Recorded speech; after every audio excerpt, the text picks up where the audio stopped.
আল্লাহর নবী মুসা আলাইহিস সালাতু ওয়াস সালাম আল্লাহ তাআলার কাছে দৈনিক আবেদন করতেন, আল্লাহ রব্বি আরিনি, ও আল্লাহ তোমারে আমার দেখতে মন চায়। আল্লাহ এত সুন্দর করে দুনিয়া বানাইছো, এত সুন্দর করে মানুষ বানাইছো, ও আল্লাহ এত সৌন্দর্য দিয়া তুমি আকাশ মণ্ডলী সাজিয়েছো, এত সৌন্দর্য দিয়া তুমি এই দুনিয়াকে সাজিয়েছো গো আল্লাহ রব্বে কারীম। এত সুন্দর করে তুমি এত সুন্দর করে সাজাইছো, এত সুন্দর করে তুমি পরিপাটি করে দিয়েছো, ও আল্লাহ না জানি তুমি আল্লাহ কত সুন্দর। আল্লাহ তোমার সৃষ্টি এত সুন্দর, না জানি তুমি কত সুন্দর। আল্লাহ তোমার আমার দেখতে মন চায়। আল্লাহ রাব্বুল আলামিন বললেন, লান তারানি, ও মুসা আমাকে দেখতে পারবা না। এই দুনিয়ার কোন চোখ দিয়ে এই দুনিয়ার জমিনে আমি আল্লাহ কারোর সঙ্গে দেখা করব না, তোমরা আমাকে দেখতে পারবা না। আল্লাহ তাআলা অথচ প্রিয় নবী মুহাম্মদুর রাসূলুল্লাহকে আরশে আজিমে নিয়ে পাশে বসাইয়া আল্লাহ তাআলা দেখা করেছে। সুবহানাল্লাহ। আল্লাহ নবীজিকে জিজ্ঞাসা করা হলো, ইয়া রাসূলুল্লাহ, আল্লাহর সঙ্গে যখন আপনি দেখা করেছিলেন তখন আপনারা কি রকম অবস্থায় ছিলেন?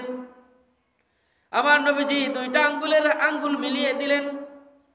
দুইটা আঙ্গুল মিলাই দিলে যেইভাবে কোনো মাঝখানে ফাঁকা থাকে না, আল্লাহ রাব্বুল আলামিনের পাশাপাশি বন্ধুর সঙ্গে বন্ধুর বসার এমন অবস্থা হয়েছিল, আল্লাহ এবং তার রাসূলের মাঝখানে কোনো ফাঁকা ছিল না। সুবহানাল্লাহ।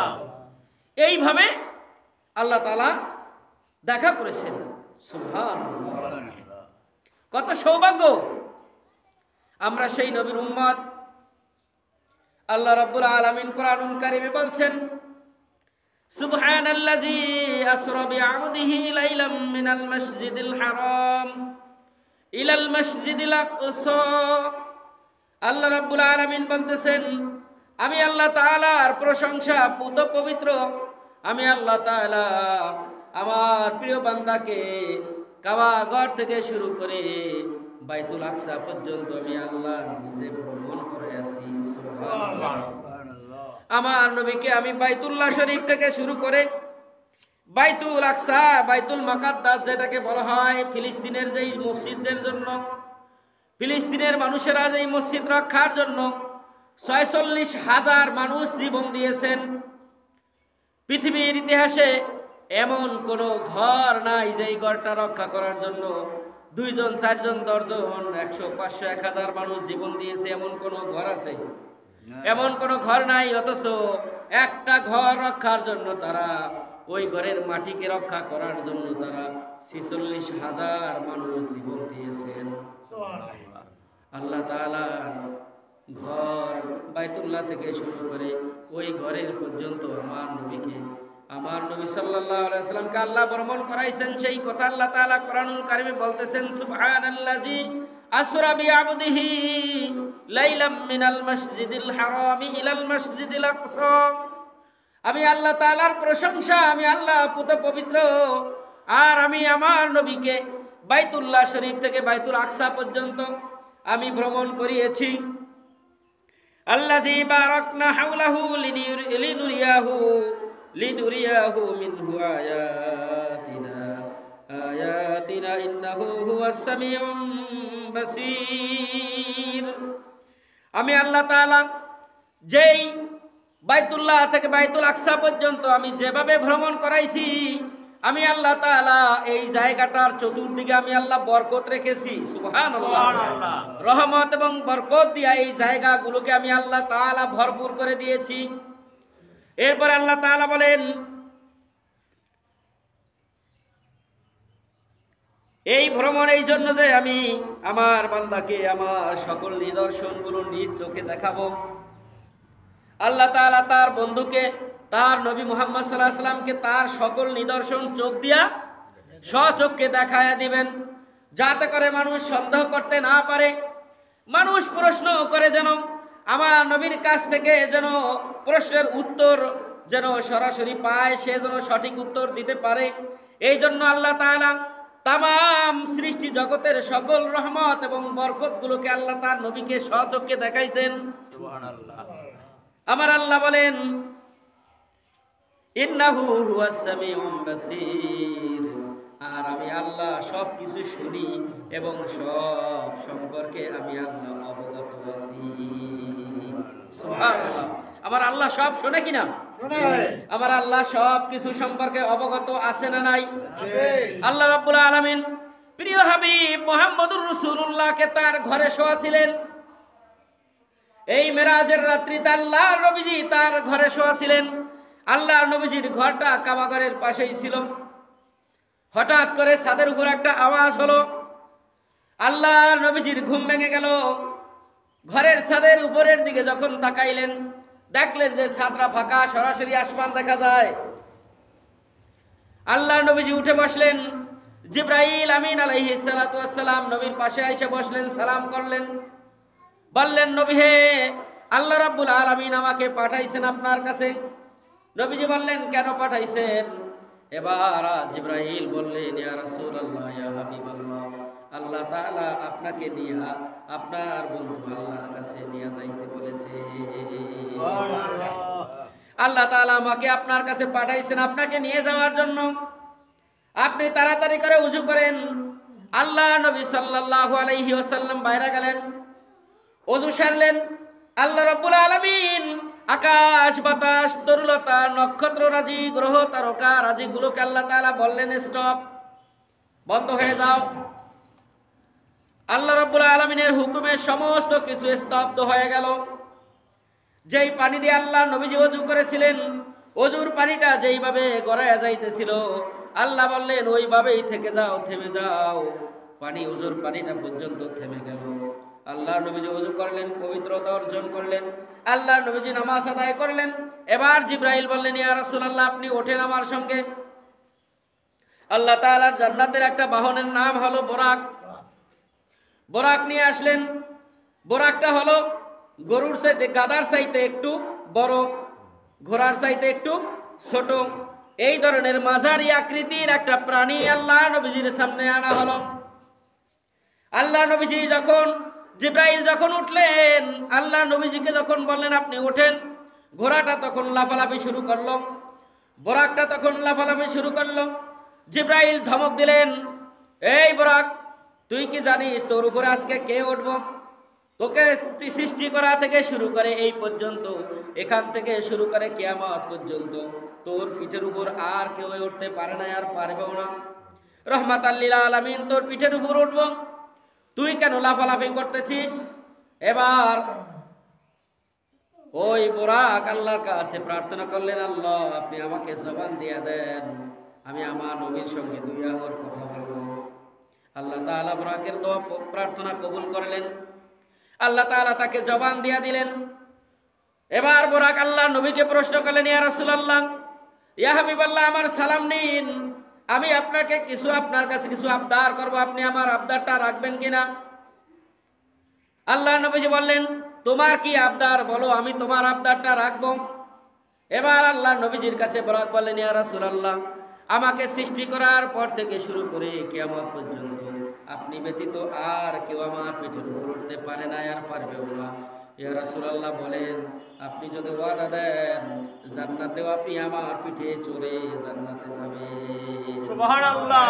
এই ওয়াদা আপনি আমাকে দিতে পারবেন? আল্লাহ নবীজি বললেন, ঠিক আছে, তোমার আবদারটা আমি রাখলাম। তোমার, আমি আল্লাহর কাছে বলবো আমি জান্নাতে যাওয়ার সময় যেন তোমার পিঠের উপর চড়ে যেন যাই। তার আবদারটা রাখা হইল। আল্লাহ নবীজির সামনে এবার বোরাক থেমে গেলেন। আল্লাহ নবীজি যখন বোরাকের উপরে উঠলেন, আল্লাহ নবীজিকে নিয়ে বিজলির মতো দৌড় শুরু করলেন বোরাক। আল্লাহ নবীজিকে মক্কা এবং কাবা এবং বাইতুল মুকাদ্দাসের মাঝখানে যত নিদর্শন আছে, কারণ আল্লাহ তাআলা বলছেন বারাকনা হাওলাহু লিনুরিয়াহু, আমার এই সফরের মধ্যে আমার নবীকে আমি যেই জায়গাগুলো দেখাবো, এই জায়গাগুলো বরকত এবং রহমত দ্বারা আমি আল্লাহ ভরপুর করে দিয়েছি। এটার চতুর্দিকে শুধু বরকত আর বরকত। এবার আল্লাহ নবীজি সাল্লাল্লাহু আলাইহি সাল্লাম যখন বরাকের উপর চড়ে যখন রওনা করলেন, পথিমধ্যে আল্লাহ নবীজির নাকের মধ্যে সুমিষ্ট আম্বরের চাইতে সুঘ্রাণ আসতে লাগলো।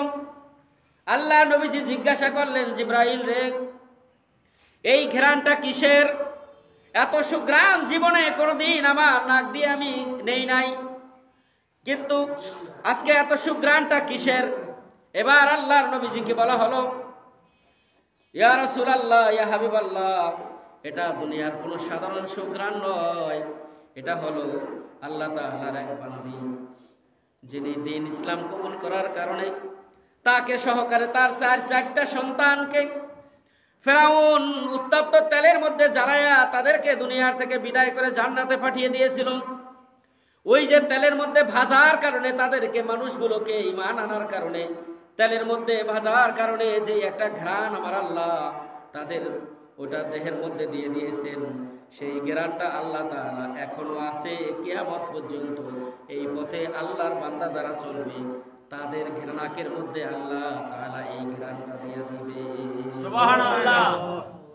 আল্লাহ নবীজি জিজ্ঞাসা করলেন, কারা, কাদের এত সৌভাগ্য, কাদেরকে বা ঈমান আনার কারণে এইভাবে উত্তপ্ত তেলের মধ্যে পোড়ানো হয়েছিল?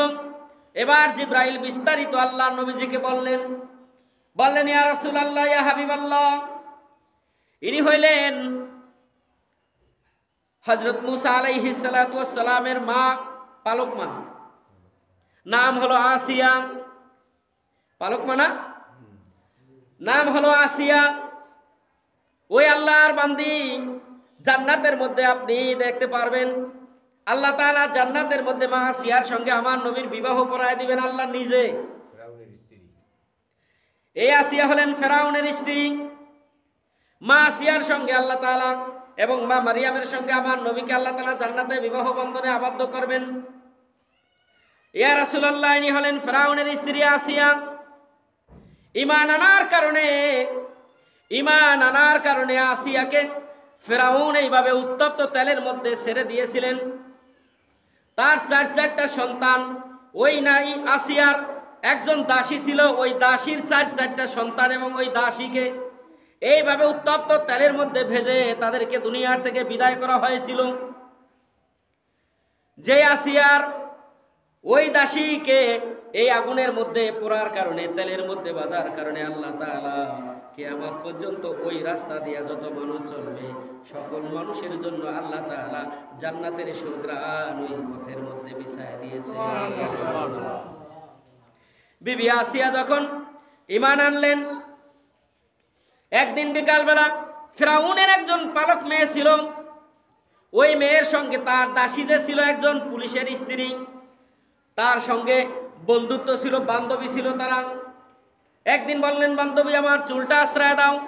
চুল আশ্রয় দেওয়ার সময় হাতের থেকে যখন, ওই দাসীর হাতের থেকে যখন চিরুনি মাটিতে পড়ে গেল, ফেরাউনের কন্যা চিরুনিটা উঠে বললেন, মুসা এবং তার আল্লাহ ধ্বংস হয়ে যাও, নাউজুবিল্লাহ। এই বলে সে চিরুনির উপর যখন থুতু নিক্ষেপ করলো, ওই দাসী, আসিয়ার দাসী, তিনি ও তার থেকে চিরুনিটা ছিনায় নিয়া উল্টা থুতু নিক্ষেপ করে বললেন, মুসা এবং আল্লাহর দুশমন যারা তাদের উপর আল্লাহ গজব নাজিল করুক। এই কথা বলার পরে ফেরাউনের কন্যা রেগে মেগে আগুন হয়ে গেলেন, বললেন যে আমার বাড়িতে থাকো, আমাদেরটা খাও, আর আমার বাবাকে তুমি অভিশাপ দিলাম, এখনই দেখাইতেছি মজা। দৌড় দিয়া চলে গেলেন ফেরাউনের কাছে, যায় বললেন, বাবা তোমার দাসী অমুক পুলিশের স্ত্রী আমার বান্ধবী এই কথা বলেছেন। তাই নাকি? হ্যাঁ, তাকে গ্রেফতার করো। মহিলাকে গ্রেফতার করা হলো। তার চারটা সন্তান ছিল, চারজনকে গ্রেফতার করা হলো, ছোট ছোট সন্তান, একজন দুধ খায়, এরকম অবস্থা। এবার ফেরাউন বললেন, তুমি কি আমাকে এই কথা বলছো? মহিলা কোনো ভয় পেলেন না, কারণ ফেরাউনকে ভয় পায় না তৎকালীন পৃথিবীতে এমন কোনো লোক নাই, সবাই ভয় পায়। মহিলা বললেন, হ্যাঁ আমি এই কথা বলেছি। কেন বলেছ? কয় আপনার কন্যা কেন আমার নবী মুসা এবং আল্লাহকে গালি দিল, তার পাল্টা জবাব আমি দিয়েছি। কারণ ইমানদারের সামনে আল্লাহ এবং নবীকে কেউ গালি দিলে তাকে ছেড়ে দেওয়া হয় না। কারণ সেই ঈমান নিয়ে আমরা মুসলমান হই নাই। কারণ মুসলমান ঈমানদারের কোনো ভয় আল্লাহ ছাড়া আর মৃত্যুর ভয়, আল্লাহর ভয় ছাড়া আর কোনো ভয় তাদের। তারা মৃত্যুকে পরোয়া করে না, মৃত্যুকে তারা হাদিয়া হিসাবে গ্রহণ করে। তাই নাকি? তুমি কি মুসার উপরে ঈমান এনেছো? এবার মহিলা বললেন, হ্যাঁ আমি ঈমান এনেছি। শুধু আমি ঈমান আনি নাই, আমার স্বামী ঈমান এনেছে, আমার 4টা সন্তান ঈমান এনেছে। সুবহানাল্লাহ। এবার ঈমান আনার মানে কি বোঝো? ঈমান আনলে যে কি কষ্ট পেতে হয় তা কি তুমি জানো? মহিলা বললেন, তা কি আমি জানি না, তবে ঈমান এনেছি এইটাই জানি, ঈমানের স্বাদ একবার গ্রহণ করেছি, জীবন চলে যায় যা, কিন্তু কোনদিন ঈমান থেকে এক চুল পরিমাণ সরব না। এবার ফেরাউন ডাকলেন বুদ্ধিজীবীদেরকে। প্রত্যেকটা দেশের রাষ্ট্রের একটা বুদ্ধিজীবী থাকে, তারা যা বুদ্ধি দেয় সরকার ওইভাবেই কাজ করে। যেমন আমাদের দেশেও বুদ্ধিজীবী ছিল, তাদের বুদ্ধি ছিল ইসলামকে ধ্বংস করে দাও, কোরআনকে বন্ধ করে দাও, কোরআনের আলোচনা চলবে না, ইসলামের আলোচনা চলবে না, মুসলমান তাদের কথায় উঠতে হবে, বসতে হবে। এটা ছিল বুদ্ধিজীবীদের বুদ্ধি। এটা কি ভালো বুদ্ধি না ধ্বংস করার বুদ্ধি? ফেরাউনেরও একদল বুদ্ধিজীবী ছিল, তারা বুদ্ধি দিলেন, রাজামশাই এই লোকগুলোকে যারা মুসার উপর ঈমান আনছে, আল্লাহর উপর যারা ঈমান আনছে, তাদেরকে ওই পথ থেকে ফিরাইতে হলে তাদেরকে বড় ধরনের ভয় দেখাতে হবে। এবার বলা হলো, কি ভয় দেখাইলে তারা ফিরে আসবে? বুদ্ধিজীবীরা বুদ্ধি দিল, বড় উত্তপ্ত তামার ড্যাগের মধ্যে তেল দিয়া আগুন জ্বালান, তেল যখন টকবক টকবক করবে আর যখন একজন একজন করে ওই তেলের মধ্যে ছেড়ে দেওয়ার ভয় দেখানো হবে, জানের ভয়ে সবাই ছেড়ে দিবে ঈমান। ওরা মনে করছে যে তেলের গরমে বুঝি মানুষ ভয়ে ঈমান ছেড়ে দিবে। বলেন তো, ঈমান কি ছাড়ার জিনিস? ঈমান একবার গ্রহণ করেছি, একবার মরব। মৃত্যুর ভয় যারা ঈমান আনে তারা কোনোদিনও পায় না। দেখা যায় বাবাকে ফাঁসি দিতেছে, সন্তানকে বলা হয় ওই জায়গায় তোমারও যেতে হবে, তুমি যদি ওই দল না ছাড়ো, ওই ঈমান যদি না ছাড়ো, তাহলে তোমাকে ওই জায়গায় টানানো হবে। সন্তান এই জায়গায় দাঁড়ায় দাঁড়ায় মুচকি হাসে আর বলে, আমি তো ওই জায়গায় যাওয়ানোর জন্যই তো পাগল। কারণ ওই জায়গায় যত তাড়াতাড়ি যাওয়া যাবে তত তাড়াতাড়ি আল্লাহর জান্নাতে যাওয়া যাবে। এই ভয় দেখায় কোনো লাভ নাই। ফেরাউন তার ওই যে বুদ্ধিজীবীদের কথা অনুযায়ী তামার ড্যাগ আনলেন, তেল পুরা ঢেলে তামার ড্যাগের মধ্যে তেল ঢাললেন, উত্তপ্ত গরম করা শুরু করলেন। তেল যখন টকবক টকবক করতে শুরু করলো, এবার মহিলার বড় সন্তানটাকে ধরে আনা হলো। বলা হলো, মহিলা এখনো কি তুমি ঈমান রাখবা? যদি তুমি এখনো ঈমান রাখো, এই যে তোমার বড় সন্তান দেখো, এইটাকে তেলের মধ্যে ছেড়ে দেওয়া হবে। এবার মহিলা বললেন, মহিলা একটা চিৎকার দিলেন, চিন্তায় পড়ে গেলেন, এখন আমি কি করব? মহিলা আল্লাহর ধ্যানে পড়ে গেলেন। আল্লাহ তাআলা ইলহাম জানায় দিলেন, মহিলারে ওই যে তেল দেখতেছো, ওই যে তেল দেখতেছো, ওইটা কোনো সাধারণ তেল নয়, ওইটা আসলে তেল না। ঈমানদারের কাছে ওটা হলো জান্নাত। ঈমানদারের কাছে তেল গরমটা কোনো গরম বিষয় না, ওটা হলো আল্লাহর জান্নাত। তুমি কি ঈমান ছাড়বা, জান্নাতে যাইবা না ঈমান ছাইড়া দিবা? মহিলা এবার মুখের মধ্যে হাসি ফুটে উঠল। মহিলা বললেন, একটা সন্তানকে একে একে 4টা সন্তানকে যদি তেলের মধ্যে ছেড়ে দাও, আমি মহিলা সন্তান গেলে সন্তান পাবো, কিন্তু ঈমান গেলে ঈমান তো আর কোনোদিন পাবো না। ঈমান গেলে ঈমান পাওয়া যায়? সন্তান, কত সন্তান আল্লাহ তাআলা দিতে পারেন, কি বলেন, পারেন কিনা? 94-92 বছর বয়সের সময় আমার আল্লাহ তাআলা ইব্রাহিম আলাইহিস সালাতু ওয়াস সালামকে সন্তান দেয় নাই? কি বলেন, দিছে কিনা?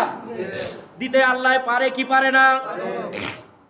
এবার মহিলা মুস্কি মুস্কি হাসেন আর বলেন, আমার একটা কেন 4টা সন্তান যদি তেলের মধ্যে ছেড়ে দাও, আমি এক চুল পরিমাণ ঈমান থেকে নড়ব না।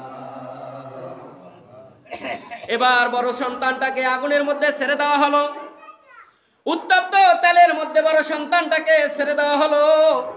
ছেলেটাও মুস্কি মুস্কি হাসতেছে তেলের মধ্যে। কয়েক মিনিটের মধ্যে রক্ত আর মাংসগুলো, গোশতগুলো তেলের সঙ্গে মিশে গেল। এবার মহিলাকে বলা হলো, মহিলা আরো 3টা সন্তান তোমার আছে, এখনো তুমি কি চাও ঈমান রাখবা? দ্বিতীয় সন্তানটাকে ধরা হলো, বললেন যে এটাকেও কিন্তু আমরা ছেড়ে দিব, এখনো সময় আছে, ঈমান ছেড়ে দাও, মুসার উপর ঈমান ছেড়ে দাও, মুসার আল্লাহর উপর ঈমান ছেড়ে দাও। মহিলা বললেন একটা কেন, সব যদি ধ্বংস করে দাও তবু আমি ঈমান ছাড়বো না। দ্বিতীয় সন্তানটাও ছেড়ে দিলেন। কয়েক মিনিটের মধ্যে যখন গলে গেল, তৃতীয় সন্তানটাকেও যখন ছেড়ে দেওয়া হলো, ওই তেলের মধ্যে তৃতীয় সন্তানটাও গলে গেল। এবার মহিলার কোলের মধ্যে দুগ্ধপোষ্য শিশু, ছোট্ট দুধের শিশু তার কোলের মধ্যে, বুকের মধ্যে ছিল। মহিলার বুক থেকে যখন সন্তানটাকে ছিনায় নেওয়া হলো, মায়ার লাগার কারণে সব মহিলা আহ করে চিৎকার দিয়ে মাটির মধ্যে বেহুশ হয়ে পড়ে গেলেন। হঠাৎ বেহুশের মধ্যেই তিনি স্বপ্নে দেখতে লাগলেন, ওই যে বড় সন্তান আগে চলে গেছে, দ্বিতীয় সন্তান তৃতীয় সন্তান চলে গেছে। ওই বড় সন্তান বলতেছে, মাগো তুমি আহ করে কেন চিৎকার দিয়ে পড়ে গেলা? ও মা তুমি কেন বেহুশ হয়ে গেলা? তুমি কি জান্নাতে যাইতে চাও না? তুমি কি আমার সঙ্গে জান্নাতে আমাদের সঙ্গে থাকতে চাও না? ও মা ওই যে তেল তুমি দেখতেছো উত্তপ্ত তেল, ওটা আসলে উত্তপ্ত তেল না মাগো, ওটা হলো আল্লাহর জান্নাতের একটা টুকরা। মহিলা স্বপ্নে দেখলেন 3টা সন্তান আল্লাহ তাআলার জান্নাতে সবুজ পাখি হয়ে উঠতে আছে। মহিলার জ্ঞান ফিরে আসলো, উঠে তিনি মুষ্টি মুষ্টি হাসলেন। ছোট সন্তানটাকেও তেলের মধ্যে ছেড়ে দিয়ে গলায় ফেলা হলো। এবার মহিলাকে বলা হলো, মহিলা এবার তোমার পালা, তুমি এখন কি করবা বলো? ঈমান ছাড়বা না তেলের মধ্যে যাইবা? মহিলা বললেন, 4টা সন্তান কাছে কোনো মায়া নাই, কারণ আমি আল্লাহর জান্নাতে যাইতে চাই। সুবহানাল্লাহ। আমার নাকের মধ্যে আল্লাহর জান্নাতের ঘ্রাণ আসতেছে। আমার এই দুনিয়ার মায়ের ভয় দেখা কোনো লাভ, কোনো লাভ নাই, কোনো লাভ নাই, কোনো লাভ নাই, কোনো ফায়দা হবে না। এবার মহিলাকে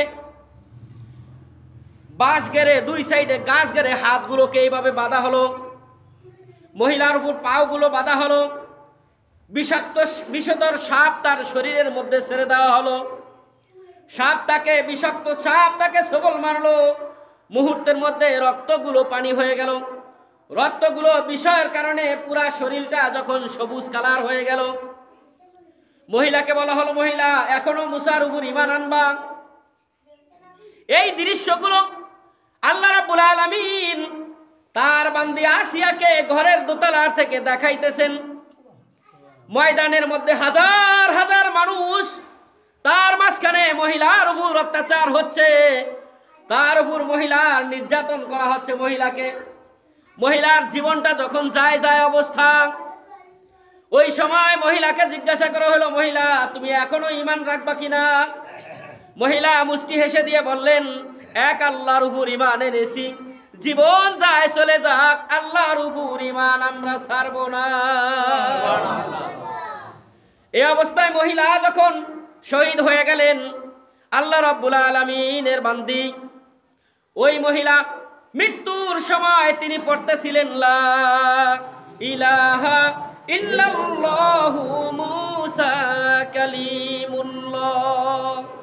চিৎকার দিয়ে যখন এই কালেমা মহিলা পড়তেছিল, এই কালেমার আওয়াজ আল্লাহ রাব্বুল আলামিন আসিয়ার কানে দোতলা ঘরের উপর উঠায় দিলেন। সুবহানাল্লাহ। আসিয়া ওই জায়গার থেকে চোখের পানি ফেলতেছেন আর কাঁদতেছেন আর বলতেছেন, আহারে এই বান্দিটার উপরে এত কষ্ট দিল ফেরাউন, তুই কি মানুষ না? এই কালেমা তো আমার পোলার কালেমা। পোলার কালেমা বোঝেন?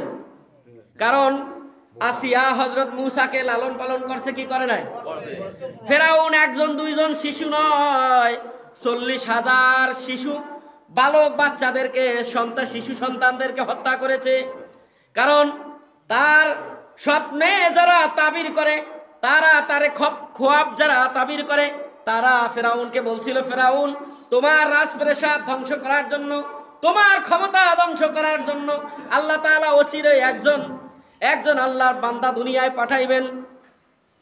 এই কথা শোনার পরে ফেরাউন আইন ঘোষণা করে দিলেন, আমার রাজ্যের মধ্যে কোনো নারী কোনো পুরুষের সঙ্গে মেলামেশা করতে পারবে না, এতদিনের মধ্যে কোনো স্বামী তার স্ত্রীর সঙ্গে মেলামেশা করতে পারবে না। কিন্তু আল্লাহ তাআলা যদি কাউকে দুনিয়ায় আনার পরিকল্পনা করেন, বলেন তো যত আইন করুক, আইন দিয়া কোনোদিন কোনো কিছু আটকায় রাখা যায়? আল্লাহ যদি পাঠাইতে চায় তাইলে দুনিয়ার সকল মানুষ এক হইয়া কিছু করতে পারবেন না। আল্লাহ রাব্বুল আলামিন যাই ফেরাউনের ঘরে, ফেরাউনের যিনি মন্ত্রী ছিলেন মূসার বাবা, তার ঘরের মধ্যে আল্লাহ তাআলা তার মধ্যে একটা আকাঙ্ক্ষা জাগায় দিলেন। রাতের অন্ধকারে, গভীর রাতে আল্লাহ তাআলা মূসা আলাইহিস সালাতু ওয়াস সালামের বাবাকে তার মায়ের কাছে আল্লাহ তাআলা নিয়ে গেলেন তার কুদরত দিয়া। দুইজনে মেলামেশা করলেন। আল্লাহ তাআলা মূসা আলাইহিস সালাতু ওয়াস সালামের মায়ের গর্ভে মূসাকে দিয়ে দিলেন। সুবহানাল্লাহ। মূসা আলাইহিস সালাতু ওয়াস সালামের মা যখন তার শরীরের আকৃতি গঠন যখন পরিবর্তন হইতে লাগলো, মূসা যখন মায়ের পেটে বড় হইতে লাগলেন, আল্লাহ রাব্বুল আলামিন যখন মূসাকে দুনিয়ায় পাঠাবেন, তারা গভীর জঙ্গলে চলে গেল। ওই জায়গায় তার সন্তান মূসা আলাইহিস সালাতু ওয়াস সালাম ভূমিষ্ঠ হলেন। এখন যদি জানে ফেরাউন, তাইলে কি মূসারে রাখবে না? এখন কি করবে? গোপনে গোপনে একটা বাক্সা তৈরি করা হলো। মূসা আলাইহিস সালাতু ওয়াস সালামের জন্মের পরে বাক্সার মধ্যে রেখে মূসা আলাইহিস সালাতু ওয়াস সালামের মায়ের দাসী তাদেরকে বললেন যে তোমরা এই নদীতে আমার মূসাকে আমি ছেড়ে দিচ্ছি, এই বাক্সাটা কোথায় যায় তোমরা খালি নজরে রাখবা। তোমরা বাক্সাটা নজরে রাখবা যে আমার এই কলিজার টুকরা সন্তান কোথায় যায়। সকালবেলা যখন আসিয়া পুকুরের ঘাটে যখন আসেন, নদীর ঘাটে যখন আসেন, তাদের রাজপ্রাসাদের কিছুটা অংশ ছিল পানির উপরে। আসিয়া যখন রাজপ্রাসাদে যখন বসতেছিলেন, হঠাৎ করে তার নজর গেল নদীর দিকে। সুন্দর একটা বাক্সা ঢেউয়ের তালে তালে তাল মিলাইয়া মিলাইয়া ভাসতে ভাসতে আসতে আসে। তিনি চিন্তা করলেন এত সুন্দর বাক্সা কোথা থেকে আসলো। তার দাসীদেরকে বললেন এই বাক্সাটার দিকে একটু নজর রাখো তো, দেখো তো কি। আস্তে আস্তে আস্তে আস্তে যখন আল্লাহ রাব্বুল আলামিনের কুদরত হযরত মূসাকে নিয়া ফেরাউনের দরজায় উঠাইয়া দিলেন। এবার দাসীরা বললেন আম্মা জান, এত সুন্দর বাক্সা জীবনও দেখি না, আর বাক্সার মধ্যে বাক্সার সৌন্দর্য আর কি। ও আম্মা জান, ওই বাক্সার মধ্যে যেটা দেখলাম এইটা তো আসমানের চাঁদের চাইতেও সুন্দর। সুবহানাল্লাহ। কস কি? কি দেখছস? কয় ছোট্ট একটা বাচ্চা। কস কি রে? ল তাড়াতাড়ি ল। বিবি আসিয়া দৌড়ায়া পানির ঘাটে গেলেন। যায়া বাক্সার মধ্যে যখন তাকালেন, চোখ আর রাখতে পারে না আটকায়া। আল্লাহ রাব্বুল আলামিন মূসা আলাইহিস সালাতু ওয়াস সালামের সমস্ত মায়া আসিয়ার পেটের মধ্যে আল্লাহ ঢুকায় দিলেন। এবার আর থুইয়া যাওয়ার সুযোগ নাই। বিবি আসিয়া যখন মূসা আলাইহিস সালামকে বাক্সার থেকে উঠাইলেন, মা তার সন্তানকে যেইভাবে আদর করে লালন পালন করে, সন্তানকে কোলে নেওয়ার সঙ্গে সঙ্গে মূসা আলাইহিস সালাম মাকে ঝাপটায় ধরলেন। কারণ সন্তানের মূসা আলাইহিস সালামের বয়স কিন্তু কয়েকদিন বেশি না, 2-3 দিন মাত্র। এই বয়সের অবস্থা এরকম। কারণ আল্লাহ রাব্বুল আলামিন নবীদেরকে যেইভাবে বাড়ায়া তোলেন তাড়াতাড়ি করে, সাধারণ বাচ্চাদেরকে কিন্তু অত তাড়াতাড়ি বাড়ান না। সাধারণ বাচ্চাদের চাইতে দ্বিগুণ বাড়ে নবীরা। মূসা আলাইহিস সালামকে নিয়ে ঘরে গেলেন, লালন পালন শুরু করে দিলেন। একটু গোপনে গোপনেই রাখার চেষ্টা করলেন, কারণ ফেরাউন তো হারামি, ও দেখলে তো আবার মেরে ফেলে কিনা। কিন্তু দেখবেন যেই বাড়িটা একটু বড় লোক, যেই ঘরটা একটু বড় লোক, ওই ঘরের বেটারা হইল মায়ালোক আর মায়ালোক হইল বেটা, ঠিক না? দেখবেন মায়ালোকে যা কয় বেটারা ওই কথাই চলে, সত্য না? তাহলে ফেরাউন যত বড় ক্ষমতাধর হোক না কেন, তার স্ত্রী আসিয়া কিন্তু তার চাইতে একটুও কম না। কারণ স্ত্রী ঘরে আইলে বাহাদুরির রাস্তাঘাটে দেখান যায়, কিন্তু বাড়িতে খাদ্যমন্ত্রীর কাছে দেখানো যায় না। কি বলেন? যায়। যদি খাদ্যমন্ত্রী খানা বন্ধ করে দেয়, রান্না বন্ধ করে দেয়, তাহলে আপনি যত বড় এমপি মন্ত্রী হন না কেন, বাইরা ঘরে আইলে কিন্তু টাইম নাই। কি বলেন? টাইম আছে? টাইম নাই। এবার তিনি চিন্তা করলেন যে আমি আমার মূসাকে নিয়ে ফেরাউনের সামনে আমি হাজির হব। ফেরাউনের সামনে হাজির হয়ে গেছে গা। আসিয়া যখন মূসাকে চুমা দেয়, মূসা আলাইহিস সালাম মাকে ঝাপটায় ধরে আদর করে চুমা দেয়। আর ফেরাউন যখন চুমা দিতে যায় তখন ফেরাউনের গালের উপরে টস করে থাবর মারে। কি রে, এত ছোট মানুষ, এত জোর হাতে?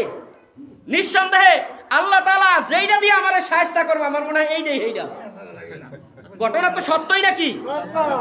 এবার ফেরাউন বলে, আসিয়া কি করে নিয়ে আসছো? হাতে এত ছোট বয়স কিন্তু জোর এত বেশি কা? আমার গালটা তো লাল বানায় লাইছে। এটার হাতে তো মহাশক্তি মনে হয়, সাধারণ বাচ্চাদের তো এত শক্তি থাকার কথা নয়। আসিয়া বললেন, তুই আগেও আসিলি আহাম্মক, এখনো আহাম্মক। কি কয়? তুই আগেও ছিলি আহাম্মক, এখনো আহাম্মক। ছোট পোলাহান তো এরকম করেই, কিন্তু বুঝে মানে না ফেরাউনের। ফেরাউন বলে, না না আসিয়া, নিঃসন্দেহে আল্লাহ বুঝি যেইটা দিয়ে আমারে শায়েস্তা করব, এইটাই বুঝি সেইটা। আমি তাইলে পরীক্ষা করব। আগুন জ্বালায় দিলেন, মোমবাতি জ্বালায় রাখলেন এক জায়গায়, আর এক জায়গায় ফুল রাখলেন। এবার মূসা আলাইহিস সালাতু ওয়াস সালামকে ছেড়ে দিলেন ফলরে। যদি সে মূসা নবী হয় নিঃসন্দেহে সে ফুল ধরবে, আর যদি অবুঝ হয় তাইলে আগুন ধরবে। এটা ছিল ফেরাউনের চিন্তাধারা। মূসাকে ছেড়ে দেওয়ার পরে যখন মূসা যাইতে লাগলেন, প্রথমেই ফুলের দিকেই রওনা করলেন। ফুলের সৌন্দর্য দেখে ওই দিকেই রওনা করলেন। কিন্তু আল্লাহ রাব্বুল আলামিন এত তাড়াতাড়ি তো ফেরাউনকে আল্লাহ ধ্বংস করবেন না, সময় লাগবে। মূসার তো প্রাপ্ত বয়স্ক হতে হবে, নবী হতে হবে। তার তো আল্লাহ রাব্বুল আলামিনের পক্ষ থেকে তার তো নবুয়ত প্রাপ্তি হতে হবে। কারণ আল্লাহ রাব্বুল আলামিন যত নবী দুনিয়ায় পাঠাইছেন তাদের প্রত্যেকেই প্রায় 40 বছর বয়সের সময় আল্লাহ তাআলা নবুয়তি দিয়েছেন। কারণ মূসার বয়স এখনো একেবারেই নাবালক, ছোট্ট শিশু। এবার আল্লাহ তাআলা মত ঘুরাই দিলেন মূসা আলাইহিস সালাতু ওয়াস সালামকে। ফুলের দিক থেকে আল্লাহ তাআলা আগুনের মোমবাতির দিকে রওনা করাইলেন। মূসা আলাইহিস সালাতু ওয়াস সালাম যাইতে যাইতে যখন আগুনের মোমবাতি যখন ধরলেন, মা আসিয়া বললেন, এই তুমি কি মানুষ, তুমি কেমন তোর মানুষ? আগুন জ্বালায় দিছো, আমার সন্তান যদি ধরে তাইলে তো পুড়িয়া যাইব। কয় পড়লে বুঝুম সে আসলে অবুঝ, কিছুই বোঝে না। আর ওইটা ধরলে বুঝুম, কারণ ফেরাউন কিন্তু শিক্ষিত মানুষ ছিল, তার কিন্তু জ্ঞান কম না, তারও মধ্যে কিন্তু জ্ঞান ছিল। কারণ এই পৃথিবী চালাইছে সে, এই পৃথিবীটা তিনি চালাইতেন, তারও কিন্তু বুদ্ধি কম নয়। এবার আল্লাহ তাআলা আগুন যখন ধরাইলেন, মূসা আলাইহিস সালাতু ওয়াস সালাম আহ বলে যখন চিৎকার দিয়ে উঠলেন, এবার ফেরাউনকে আসিয়া বললেন, দেখো আহাম্মক, আমার সন্তানটার বুঝি হাত পুড়ে গেছে, এবার তোমার পরীক্ষা হয়েছে? হয়েছে, নেওয়ালা লয়ে যাও। নিয়ে গেলেন হযরত মূসা আলাইহিস সালামকে। আল্লাহ তাআলা আস্তে আস্তে বড় বানাইতে লাগলেন। আস্তে আস্তে মূসা আলাইহিস সালাতু ওয়াস সালাম বড় হইতে লাগলেন। আর তার কথাবার্তা, চাল চলন, আচার আচরণগুলো ফেরাউনের মতো হয় না, উল্টা। ফেরাউন যা করে তার উল্টা। মূসা আলাইহিস সালাম জিজ্ঞাসা করে, তুমি এই যে পাথরের সামনে যায় হাত জোর করে খাড়ায় থাকো কা? এইটা তোমার কিছু করতে পারবো? কয়, যা কইছিলাম রে আসিয়া, এইটাই বুঝি এইটা আমি করি একটাটা, ওই কয় উল্টাটা। তখন জিজ্ঞাসা করে, ওই যে আকাশ দেখা যায়, কে বানাইছেন ওইটা বলো। তখন বলে, আমি বানাইছি। কয়, না, তুমি বানাও নাই, কারণ এটার পিছনে নিঃসন্দেহে একজন স্রষ্টা আছে। আছে নাকি? সে আল্লাহ তাআলা। এই যে গত সপ্তাহে নাসার বিজ্ঞানীরা উপরে মঙ্গল গ্রহে যাওয়ার জন্য তারা চেষ্টা করেছিলেন, তারা ওই জায়গার থেকে তারা একটি আওয়াজ আনছে, একটা আওয়াজ রেকর্ড করে আনছে দুনিয়াতে। যে আওয়াজটা তারা বলতেছে যেন আল্লাহর আরশের নিচে ফেরেশতারা জিকির করতেছে। সুবহানাল্লাহ কইলেন না? একটা আওয়াজ তারা তামাম পৃথিবীতে এখন ভাইরাল। নাসার বিজ্ঞানীদের সেই আওয়াজটা শুনছেন মনে হয় অনেকেই। কারণ আল্লাহ তাআলা আরশে আজিমের নিচে আল্লাহ তাআলা হাজার হাজার কোটি ফেরেশতা আল্লাহর জিকির করার জন্য রেখে দিয়েছে। এটা তো 1450 বছর আগে রাসূলই বলে গেছে যে আল্লাহর আরশের নিচে যত জায়গা আছে তামাম পৃথিবীর মানুষকে এই জায়গার মধ্যে যদি আল্লাহ জান্নাত দিয়ে দেয় তাইলে এই জায়গা শেষ হবে না। সুবহানাল্লাহ। আর আল্লাহর জান্নাতের ভিতরে তো আল্লাহর ফেরেশতারা থাকবেই নাকি? না থাকবে না? তারা জিকির করবে। কারণ আল্লাহ তাআলার আকাশের গুপ্ত পথ খোঁজার জন্য যখন শয়তান যাবে তখন শয়তানকে তো ফেরেশতারা পাথর মারবে। যদি ফেরেশতারাই ওখানে না থাকে তাইলে শয়তানের মারবো কি? প্রথম আসমান থেকে ওরা উপরে ওঠার জন্য শয়তান সব সময় চেষ্টা করতেছে। যখনই ফেরেশতারা আল্লাহ তাআলার জিকিরে যখন মগ্ন থাকে তখন শয়তান ফাঁক পায়া একটু ঢুকতে যেতে লাগে। যখন এই পাথর মারে তখন শয়তান আবার দৌড় দেয়, দুনিয়ার জমিনে আইসা পড়ে। তাইলে ফেরেশতাদের কাজ কি? আল্লাহ তাআলা বলছেন, আমি যাকে যেই কাজের জন্য বানায় রাখছি তাদের কাজ কিয়ামত পর্যন্ত তাই হতেই থাকবে। সুবহানাল্লাহ। বান্দাকে আল্লাহ বানাইছেন ইবাদত করার জন্য, ফেরেশতাদেরকে আল্লাহ তাআলা বানাইছেন তার পুত পবিত্রতা বর্ণনা করার জন্য। সুবহানাল্লাহ। তার পুত পবিত্রতা কি? তাদের জিকির হলো সুবহানাল্লাহ, আলহামদুলিল্লাহ, আল্লাহু আকবার, লা ইলাহা ইল্লাল্লাহ। এই হলো তাদের কাজ, আর কোনো কাজ নাই। কি বলেন, ফেরেশতাদের আর কাজ আছে?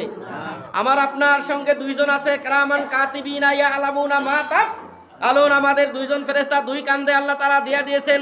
তাদের কাজ হলো আমাদের আমলনামাগুলো রেকর্ড করা। তাইলে জিবরাইল আসতো আগে ওহী নিয়ে, তার কাজ শেষ।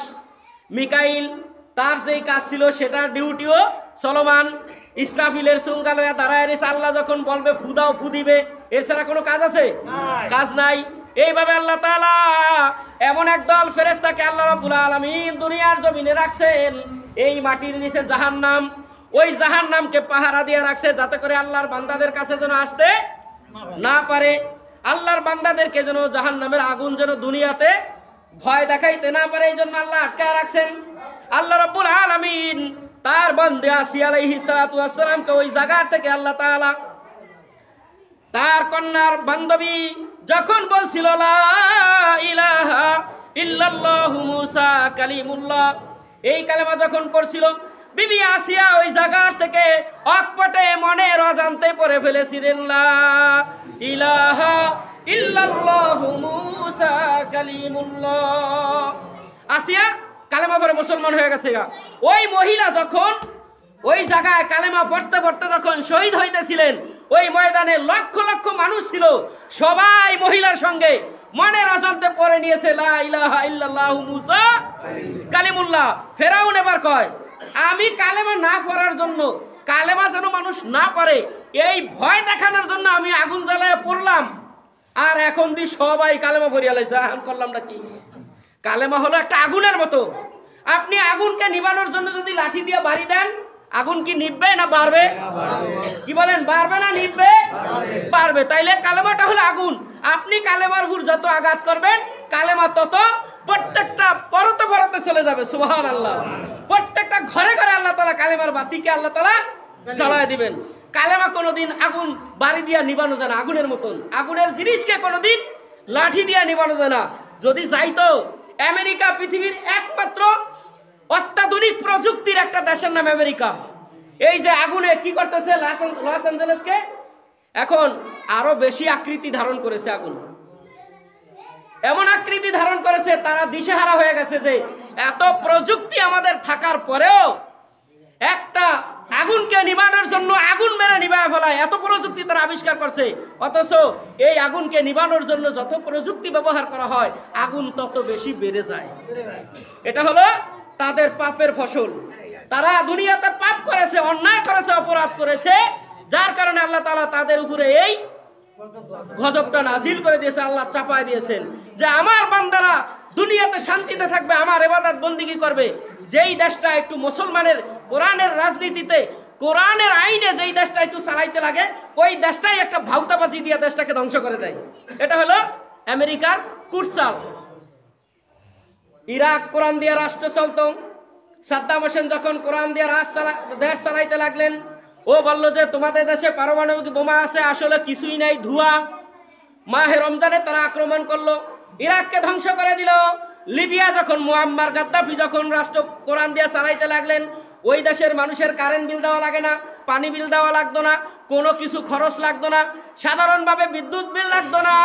এত স্বাধীনভাবে মানুষ 4-3 বেলা খায়া পরে আনন্দের সাথে আল্লাহর ইবাদতে কাটাইতো। একটা পারমাণবিক বোমার উসিলা দিয়া দেশটাকে ধ্বংস করে দিল। আফগানিস্তানকে তারা ধ্বংস করছে, এখন আবার ল্যাস গুটায় পলাইছে। আবার ফিলিস্তিনের উপরে তারা আক্রমণ করলো। এই যে গত সপ্তাহে 2-3 দিন আগে তারা ল্যাস গুটায়া তাদের ইসরায়েলের সৈনিকগুলো তারা নিয়ে পালায় গেছে। মাঝখান থেকে সিরিয়ার থেকে শয়তান পালায় গেছে না যায় নাই? এই সবটার পিছনের কারিগর হলো আমেরিকা। আল্লাহ তাআলা যখন দেখলেন ওর পাপ ভারী হয়ে গেছে, এখন আর তাকে ছেড়ে দেওয়া যায় না, আল্লাহ তাআলা আগুন দিয়া, আগুনের লেলিহান শিখা দিয়া আল্লাহ তাআলা তাদেরকে এমন ভাবে ধরেছেন পাকড়াও করে, তারা দিশেহারা হয়ে গেছে, এখন আর কোনো দিশা পায় না। রাখে আল্লাহ? ক্ষমতাটা কার? আওয়াজ দেন, ক্ষমতা কার? আল্লাহ যদি বলে আগুন নিভে যা, সময় লাগবে? এখন মুসলমানদেরকে আমেরিকা বলায় তাড়াতাড়ি আয়, আজান দে, আজান দে, তোকে আজানের মাধ্যমে আগুন নিভবে। হাজার হাজার মুসলমানরা আগুনের পাশে যাইয়া যেই জায়গা দিয়ে আজান দেয় ওই জায়গায় আগুন নিবে, আর একখান দিয়ে ধরে।